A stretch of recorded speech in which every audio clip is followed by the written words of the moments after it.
नमस्ते विद्यार्थियों। आज हम तर्क संग्रह के जिस बिंदु पर चर्चा करने वाले हैं वह है वायु। वायु के बारे में, वायु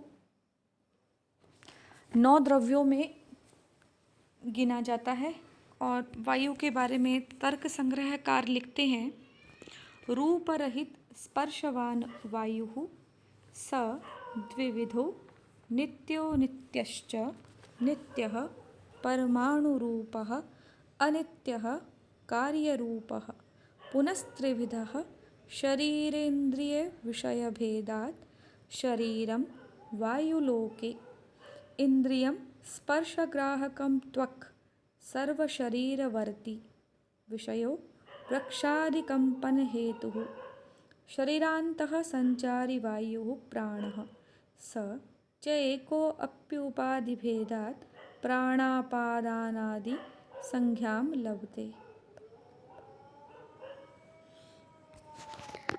तो जो वायु है उसका लक्षण लिखते हैं, रूप रहित स्पर्शवान वायु। जो रूप से रहित है और स्पर्श वाली है, जिसमें रूप नहीं है लेकिन फिर भी उसका स्पर्श से अनुभूति की जाती है, ऐसे द्रव्य को कहते हैं वायु। अब इसमें हम पदकृत्य विधि से यहीं पर थोड़ी सी चर्चा कर लेते हैं। इसमें प्रश्न उपस्थित किया जाता है कि स्पर्शवान वायु लक्षण कर देते तो क्या दोष होता। यदि स्पर्शवान वायु लक्षण करते तो पृथ्वी, जल और तेज, इन तीनों में ही स्पर्श पाया जाता है। तो इस दृष्टिकोण से उन तीनों का ही अंतर्भाव होने लगता और लक्षण की अतिव्याप्ति हो जाती। तो उस लक्षण की अतिव्याप्ति को रोकने के लिए यहाँ पर रूप रहितत्वे सति स्पर्शवत्वम वायोर लक्षणम, इस प्रकार का लक्षण किया गया है। ये लक्षण मैंने आपके लिए यहाँ लिखा भी है, रूप रहितत्वे सति स्पर्शवान वायोर लक्षण। अब इस लक्षण में आज थोड़ा सा इस और स्पष्टता से चलते हैं, थोड़ा सा और इसको खोल के चलते हैं कि इस लक्षण में दो तरह के अंश हैं। एक है विशेषण अंश और दूसरा है विशेष्य अंश। ये तो आप सब लोग जानते होंगे विशेषण और विशेष्य भाव को। तो यहाँ पर स्पर्शवान जो है वो है इसका विशेषण और रूप रहितत्वे सति जो है वह है इसका विशेष्य।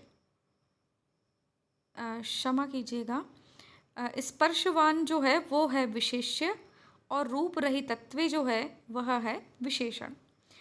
तो यदि हम विशेषण अंश को इसमें नहीं कहें, यानी रूप रहितत्वे सति जो इसका विशेषण है, इस विशेषण को अगर हम नहीं कहेंगे तो लक्षण में क्या हानि होने लगेगी। तो आप इसका दो टुकड़ों में बांट लें। इस लक्षण को कैसे बांटेंगे, यहाँ पर रूप रहितत्वे सति इतना तो है इसका विशेषण, ये तो क्या है इसका विशेषण, और जो स्पर्शवान है इसका वो क्या है इसमें विशेष्य। तो इस लक्षण के दो अंश हमने कर लिए, विशेषण और विशेष्य से।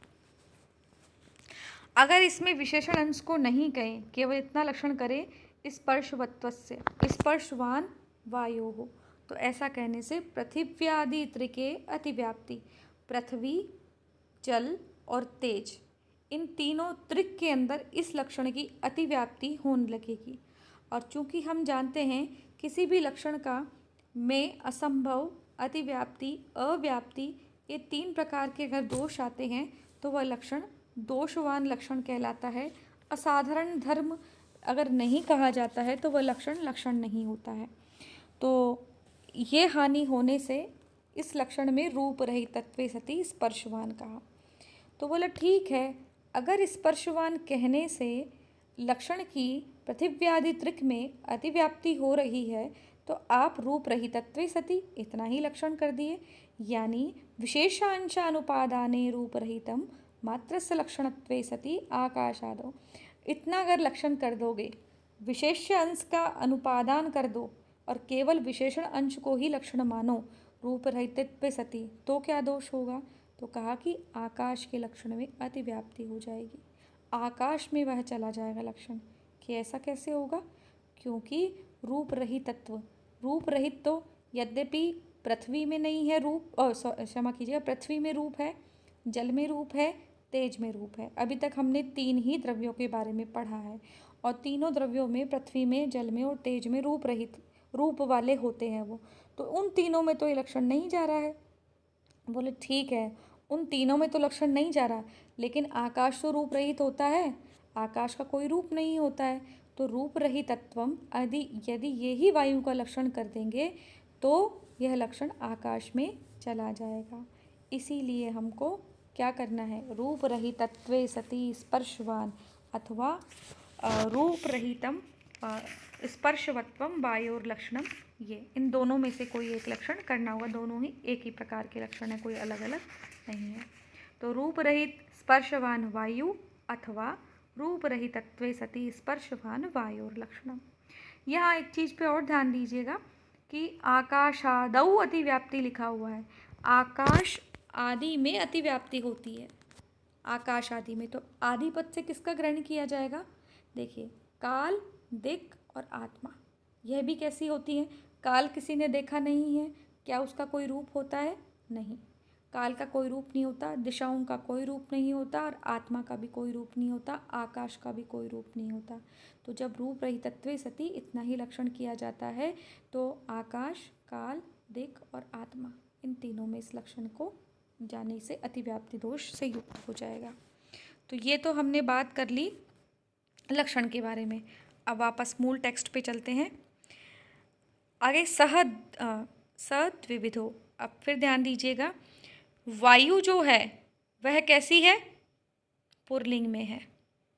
वायुहु, रूप कैसे चलेगा? जैसे गुरुहु, गुरु, वायु, वायवः, गुरुवः। तो पुरलिंग होने से स शब्द का प्रयोग किया यहाँ पे द्विविधः, और हषि च सूत्र से ओकार हो गया द्विविधो। नित्यो नित्यश्च, नित्य रूप में और अनित्य रूप में।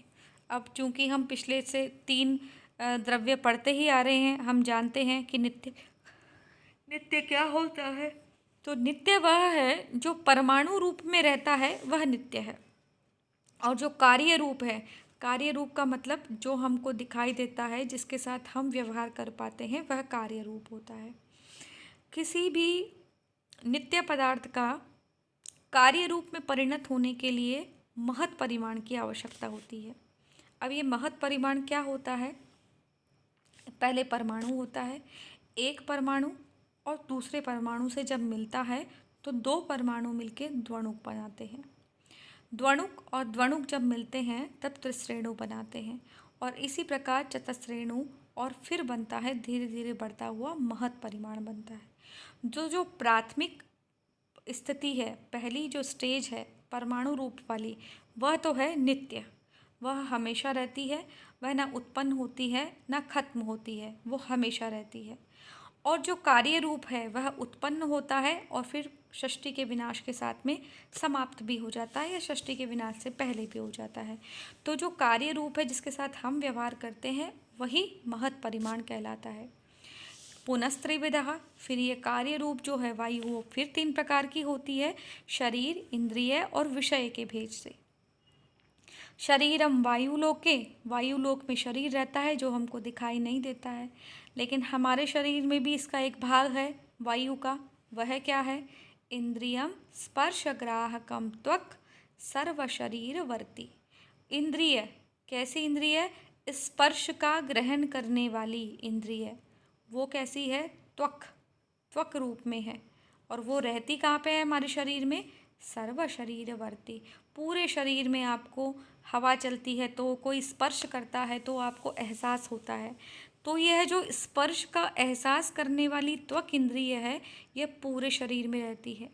पूरे शरीर में हमको जब भी स्पर्श होता है वो त्वक के कारण ही होता है। लेकिन ये त्वचा जो हमको ऊपर दिखाई दे रही है, क्या वो होती है? बोले नहीं, ऐसा कहते हैं कि वह आंतरिक होती है। तो इसके लक्षण में भी अगर इतना ही कह देते कि इंद्रियम ग्राहकम त्वक शरीरवर्ती, तो इंद्रिय जो ग्रहण करने वाली होती है तो वो तो सारी ग्रहण होती है। घ्राण को भी गंध को भी ग्रहण करने वाली एक इंद्रिय है, तो उससे चक्षु नासिका का ग्रहण हो सकता है। रूप को ग्रहण करने वाली भी एक इंद्रिय है, तो इससे हो सकता है कि और दूसरी का भी ग्रहण हो जाए। तो इंद्रिय के साथ यहाँ पे ग्राहक के साथ में स्पर्श का लगाना आवश्यक था। इंद्रियम स्पर्श ग्राहकम, स्पर्श का जो ग्रहण करती है वही त्वक इंद्रिय कहलाती है। आपके परीक्षा के लिए भी ये इम्पॉर्टेंट है, परीक्षाओं में पूछते हैं कि स्पर्श का ग्रहण करने वाली इंद्रिय कौन है, उसका लक्षण लिखिए इत्यादि। अब हमने अपने शरीर में महसूस कर लिया और हमने इसके शरीर रूप को तो हमने देखा नहीं, लेकिन हमारे शरीर में वायु को स्पर्श करने वाली इंद्रिय देख ली। लेकिन अब इसके विषय क्या हैं, हमको इस पृथ्वी पर कैसे पता चले कि वायु है, तो इसका पता करने के लिए कहते हैं वृक्षादि कंपन हेतु। जब पेड़ पौधे हिलते हैं तो हमको लगता है कि वायु चल रही है, उस विषय से आप पहचान सकते हैं वायु चल रही है। फिर उसके बाद वायु के प्रकार बताते हैं। शरीरांतः संचारी वायु प्राणः। अब इस वायु के भेद हैं, 4 भेद हैं,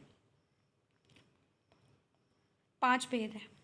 शरीरांतः संचारी वायु प्राणः, शरीर के अंदर जो वायु संचरण कर रही है, क्योंकि वायु के बिना तो शरीर में कुछ हो ही नहीं सकता।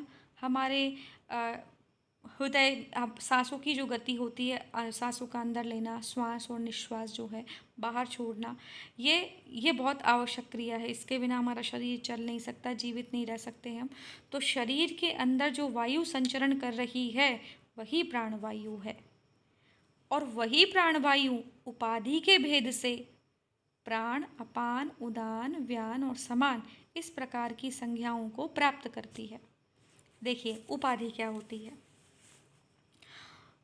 मूल रूप से जल एक है, मतलब जल राशि है, एक अथाह समुद्र है, बहुत बड़ा जल राशि है। लेकिन अगर आप उसको एक घट में रख देंगे, यानी घड़े में, एक ग्लास में रख देंगे, आप एक कटोरी में भी रख सकते हैं, तो यह है तो मूल रूप से जल एक ही, लेकिन क्या बोलेंगे, ग्लास का पानी, तांबे के जग का पानी, लोटे का पानी, कटोरी का पानी, तो इस प्रकार से वो है तो पानी एक ही, लेकिन उपाधि के भेद से उसके अलग अलग नाम पड़ गए हैं। ऐसे ही हमारे शरीर में सिर्फ एक प्रकार की वायु है, क्या, शरीर के अंदर संचरण करने वाली प्राणवायु। वह एक होते हुए भी उपाधियों के भेद से, यानी शरीर के जिस जिस हिस्से में वायु जाएगी उस हिस्से में उसका नामकरण अलग अलग हो जाता है, उसकी अलग अलग संज्ञाएं हो जाती है। स यानी जो प्राणवायु है, च और एको, एक, अपि, भी होने पर उपाधि के भेद से, भेद से प्राणापानादि, प्राण, अपान, आदि, आदि पद से प्राण, अपान के बाद उदान, व्यान और समान आदि संज्ञाओं को, यानी आदि के नामकरण को लभते प्राप्त करती है। समझिए और कौन कौन सी हैं वायु, कैसे कैसे होता है। देखिए प्राण शब्द में है अन प्राणने धातु, इस प्रयोग लगने पर प्राण बनता है। अन धातु से अप उपसर्ग लगने पर अपान बनेगा, उत उपसर्ग लगने पर उदान बनेगा, सम उपसर्ग लगने पर समान बनेगा, और वी और आ 2 उपसर्गों के साथ में अन धातु से व्यान बनेगा। आपको परीक्षा के लिए इन 5 धातुओं 5 वायुओं के नाम याद रखने हैं, और परीक्षा के लिए ही नहीं, ये वायुओं के नाम हमें याद होने भी चाहिए, क्योंकि हमारे शरीर में ही ये संचरित होती हैं। तो जब मुख से और नासिका से प्रवेश करके वहीं से निर्गमन करती है, वह प्राणवायु है। उसके बाद जो मलमूत्र को नीचे ले जाने का कार्य करती है, उसमें जो सहायक वायु होती है उसे अपान वायु कहते हैं। शरीर में ऊपर की ओर कोई रक्त संचरण इत्यादि जो करने वाली सहायक वायु होती है उसे उदान कहते हैं। आहार को पचाने वाली या नाभि के आसपास रहने वाली जो वायु होती है उसको समान वायु कहते हैं। फिर वी और आन उपसर्ग पूर्वक जो अन से व्यान शब्द बनता है, जितनी भी समस्त शरीर में जितनी भी नाड़ियां हैं, तो उन समस्त नाड़ियों में व्याप्त जो वायु है वह व्यान कहलाती है। तो इस प्रकार से यह जो वायु है 5 प्रकार की मानी गई है। इसे आपको याद रखना है। अब वायु में स्पर्श, संख्या, परिमाण, पृथक्त्व, संयोग, विभाग, परत्व, अपरत्व और वेग रूप संस्कार, ये सभी गुण विद्यमान रहते हैं। तो आप इनको, इसके लक्षण को ठीक से पढ़ लीजिएगा और साथ में इन 5 वायु को याद कीजिएगा। ये आपकी परीक्षा के लिए बहुत उपयोगी है। आज के वीडियो में इतना ही। अगले में हम आकाश के बारे में अध्ययन करेंगे। धन्यवाद।